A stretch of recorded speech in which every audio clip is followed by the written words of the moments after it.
Joining us right here on the Rich Eisen Show, one of my favorites, the Emmy Award winner. He took out many terrifically talented sports broadcasters, and he deserves it. Still with NFL Network, but he is with CBS Sports and CBS News, part of CBS This Morning. Our friend Nate Burleson here on the Mercedes-Benz van phone line. How you doing, Nate? I'm good, Rich. How you doing? How odd would it be right now if I asked you to break down the speaker race right now? If I just went straight hard news with you, wouldn't that be odd if I did that? It wouldn't be that hard, but it'd be tough for Kevin McCarthy to continue to stand when he is sitting there being rejected by some of the people that stood on the same side of the aisle as him. So, we could do it all. We could talk politics. We could talk football. We can go NBA if you want, baby. Is he? So basically, you're saying Kevin McCarthy is currently the Zach Wilson of politicians. Is basically what you're saying right now. Yeah, but if you look into what people are saying about Zach Wilson, there's still a chance. See, I think we've merged the two lanes right now, Nate. I think we merged the two. I got to jump in. Speaking of lanes, yes. I get the criticism with people driving in the fast lane that don't know how to. I completely understand that. But as a West Coast guy, yes. I was introduced to pineapple on pizza. Oh. And I thought to myself, Nate, this is solid. This is what I thought to myself. And I had somewhat of a taste for it. I moved to the East Coast, New Jersey, New York area. Now you understand. The first time I ordered it, the complete disgust in the faces of those that were taking my order said it all. They almost revoked your New York privileges like Pulp Fiction, right on the spot, right? They almost kicked me out. It was my first month here. Oh, I love it. Nate Burleson here on the Rich Eisen Show. We're in a much better mood, man. I know I could sense it with you, too. Getting this news about Damar Hamlin today has just been, I feel like a weight is being lifted. Obviously, in these situations, they're fluid, 2 steps forward, 1 step back, and you got to be cautiously optimistic. But this feels great, this news that we heard today out of Cincinnati, Nate. It really does feel great. And I don't want to be overdramatic because I don't think there really is a way to call our reaction collectively overdramatic. But as a country, we witness certain things. We hope that most of them are great, right? There's sports moments. There's Jordan dunking from the free throw line.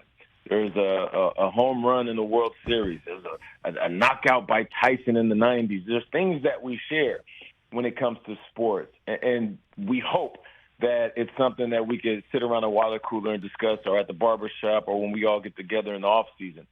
But then there are moments like this that are shocking and jarring, moments that leave us traumatized. I mean, look at the players on the field, tears streaming down their eyes. And as I was watching it, I was thinking about the coaches, the people in the stands, and even everybody at home watching. The reason I bring all that up is because you said there is a sigh of relief, and we're all taking that breath, just hoping that we'll continue to get good news, because this was another moment we witnessed, of course, on the end of the spectrum of negativity. And, we all want to hear good news moving forward when it comes to Damar Hamlin. No doubt about that. Nate, if you could, unless you have reached out to T. Higgins or have plan on it, well, let's just say that right now, what would you say to T. Higgins right now, Nate? That it's not your fault. There were a few people that were floating the thought that, it was the offensive player who initiated the contact, or he lowered his head or his body. And we are going to have injuries in sports. It's inevitable. Rich, you know this. It's a 100% injury rate. I'm never a guy to blame the other person. I remember being in Chicago, catching a ball, and coming down and searching for the ground. I was a little bit higher than expected. Cornerback draped on my back. I came down. My knee was fully extended, and I had a tibial plateau fracture. And once I was talking to the doctors, and this is what I found out later, he said this is common in car accidents when people brace their legs and they're bracing for impact. The reason I bring that up is because immediately it was one of the worst injuries I had, and I knew it in real time. I could feel the bulge in my knee underneath my spandex. As soon as I get up, I collapsed. And in that moment, I didn't blame the ball being too high or the field or even the corner. It's part of the game. So, when players are starting to think about being on the field at the same time or even being involved in that play, I just want to reiterate that it's not your fault. It's part of the game, unfortunately. Exactly. I mean, he was just playing football, and I just hope he's not sitting here thinking, why did I cross the field to get those extra yards, right? Like he could have just cut up and just gotten down. It was a first down, but why did I do what I did? And why did I collide with him the manner in which I did? And I hope that's not the case. I really hope it's not the case. Because, his next snap of football. I don't believe it is. And, to be honest, I think it might not have anything to do with that particular play and him feeling guilty. A more appropriate question is he having difficulty getting back on the field in any manner, whether it's just being physically free to do what he does, because he's a talented wide receiver. And then will he have any mental blocks because of what happened? And let's just take it a step further. Now we're really diving into the layers of being a wide receiver. What makes Higgins unique and guys like him is that he is explosive, that he can cross the field, that he can avoid tackles, that he can make certain moves in between players that fights for those extra yards. Now, does he play differently? Does he, instead of going and fighting for those extra yards, does he slide? If he's close to the out of bounds and he could go for 3 or 4 more, does he go out of bounds? These are questions that I think players are now wrestling with after either being involved in a moment like that or seeing a moment like that. The Emmy Award-winning host and analyst Nate Burleson here on the Rich Eisen Show, and you straddle both worlds, man, and so expertly, sports and news with CBS Mornings. Many morning shows. You're there all the time. It's not a lot of sports talked about, and usually it's issues like safety that suddenly explodes on a scene like a hard news scene like the one that you're involved with, and you're a guy coming from the world of sports, and you have obviously a unique perspective that they seek to tap into. What is the conversation, do you think, amongst people who aren't diehard sports fans who see this and that the NFL is going to hear about, have to deal with and address? What do you think, Nate? Is the league doing enough to keep these players safe? That's the first question. And, of course, we stop with the head all the way to the soles of your cleats. Helmet. Is it the best helmet these guys can wear? Mm-hmm. What about shoulder pads? How do you protect guys moving forward when it comes to those type of impacts? Albeit rare, people are concerned about these shoulder pads now being lightweight and guys wearing stuff that is thinner, lighter to make them quicker and faster. The league's response to him on the field, I do believe that they did the best they can do. And this was my assumption, and this isn't me putting on a cape for the league. Yeah. This is my assumption when I watched it. I thought that they did a good job getting there, but it was confirmed when you hear people from Hamlin's family saying that. Like that more than anything, that shows that the league did well. Now, with that said, let me take off the NFL logo I metaphorically wear often and say that's what they're supposed to do.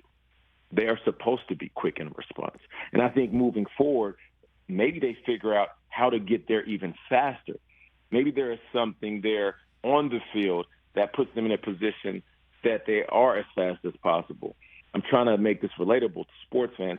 If we're watching receivers run 40s every year and it goes from 4.6 being really fast to 4.5, 4.4, 4.3, what is the league doing to make their time faster as they are going on the field, getting to a player, and then, if possible, using CPR to keep that player alive or to keep him breathing?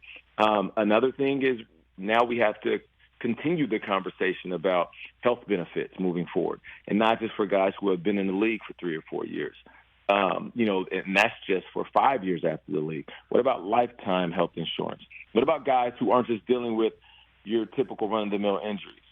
I'm thankful I was able to walk away from the league. I've had my fair share of concussions, separated shoulders, torn ligaments, broken bones, broken rib, broken nose. The long list goes on and on and on. But what about guys that have it worse than me? What do they have after the insurance runs out, after the disability isn't enough? What can the league do better? What can the league provide other than what they're providing now? Because we know this is a multi-billion-dollar industry. And then as far as these young guys who haven't made it to that bag, that first contract or that second contract, that are basically making ends meet. And before people at home panic and say, what do you mean ends meet? These guys are making more money in their first years than I would make in X amount of years. Yes, that may be true, but that does not dismiss the fact that these guys, one, are trying to figure out how to balance life between being NFL athletes and being the ultimate provider. A lot of these guys are thrusted into the position as leader, financial advisor, the bank, the loaner, all of this in their first year. So the money that they're making is not always the money that they're saving, and it's not always the big rims, fancy cars, and watch that they have on their wrist.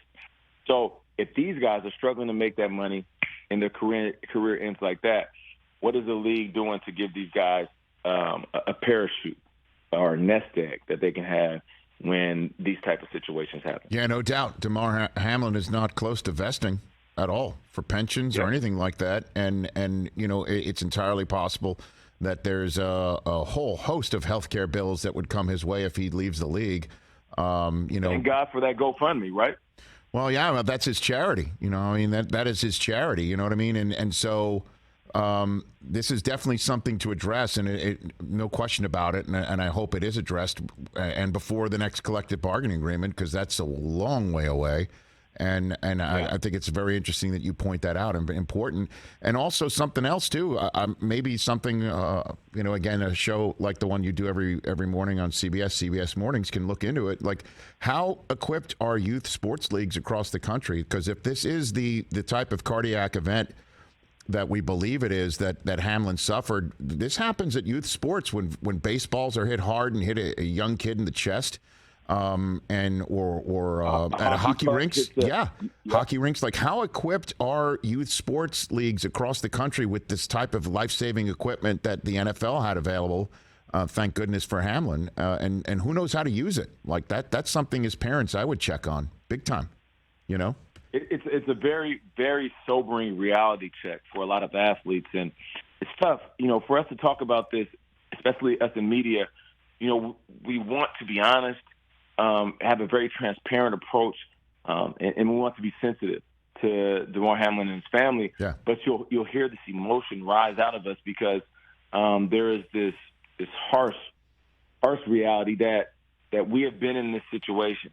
We have taken that exact same hit, maybe even worse. And then you start to reflect on time spent in youth sports, like you're saying, Rich, and how it could have been you as a child. And not to mention someone like me who has an 18-year-old and a 16-year-old who play football and want to play in college and want to play professionally. Mm-hmm. So that's why all of these athletes speak about it and oftentimes might get choked up. But you're right. How equipped are these youth teams and these high schools, let alone college and professional sports? Because as much as this may be something that doesn't happen often, it's one of those things. We'd rather be over-prepared for something that may never happen than be under-prepared for something that happens once. No doubt about it, Nate. Hey, man, I appreciate you taking the time calling in. I know you got a long, busy day. Before you go, though, we could use a laugh. I don't know if you guys heard, you know, Nate's story on Game Day Morning the other day in a players-only session. I'd love for you to retell it. Because the setup was based on what happened on the sideline between the Broncos offensive line and Brett Rippon, and when locker room arguments, you know, burst out on the sideline. Can you tell the Randy Moss story that you told the other day on NFL Network? Would you mind, please? So we were in Washington playing the Redskins at the time, Commanders now, of course, and Randy runs this crosser route over the middle, and he's striding wide open. Pepper put a little bit, Dante Culpepper, Pepper put a little bit too much pepper on it, and it just hit his fingertips. Now, it would have been an amazing catch. It's one of those things from a distance, you're going to look at it and say, Moss should have caught it. And Moss is one of those guys. He would admit, I could have came down with it. So he gets to the sideline. Moss is mad. So I'm sitting next to him, and all I'm doing is just soaking up anything that happens, good, the bad, the ugly. So I'm seeing how he's dealing with it. Probably back at a wide receivers coach. He's walking from a distance. He got his headset on. And Charlie Baggett, he's a lovable coach, but you can tell when he's going to come over and bark at you because you can see it written all over his face. So Moss sees him from about 10 yards away, and Moss is like, hey, don't you come over here with that ish, CB. Don't you come over here with that ish. And I'm looking at Moss, looking at Coach, looking at Moss, and CB is like, I'm committed now. I'm walking my butt over here. I'm going to yell at you. This is what I decided to do. And he walks over, and he was like, hey, CB, don't you do that ish right now. Come on now. And then and CB was like, what? No, Moss, you got to catch that ball. You know what it is. It's a big play. He said, hey, CB, man, watch out, man. F you, CB. CB said, F me? F you. Moss was like, no, F you. So then Moss gets up, walks away, and I'm like, holy smokes, these guys are really going at it. It's national TV. We need to get it together. We are in shambles right now. This is what I'm thinking in my head. CB looks at Moss as he walks away. The camera's right behind us. Then I realized, oh, there's some dramatics going on. He kind of peeks at the camera. He looks back down at me on the bench.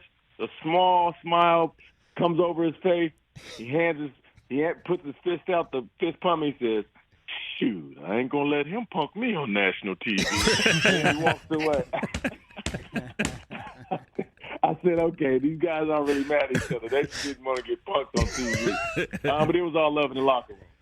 Oh, my gosh. ACB. I love the way you told it the other day, too, just like you just did right there, Nate. Oh, my God. I was laughing. On Sunday when I heard that one. Just like I am now. Oh, man. Nate, thanks for the time. Best to everyone at CBS, and say hi to the guys, and I will see you on Game Day morning this weekend as well. We'll chat soon. Sounds good, brother. Appreciate you, Thanks man. for the time. Anytime. Right back at you. That's the Emmy Award winner, Nate Burleson. Don't come over here. ACB. Don't come over here. That's a good Randy Moss, isn't it? That was a pretty good Randy Moss. Don't come over here. Don't come over here, CB. Catch the Rich Eisen Show every single day on the Roku channel, 12 to 3 Eastern, for free.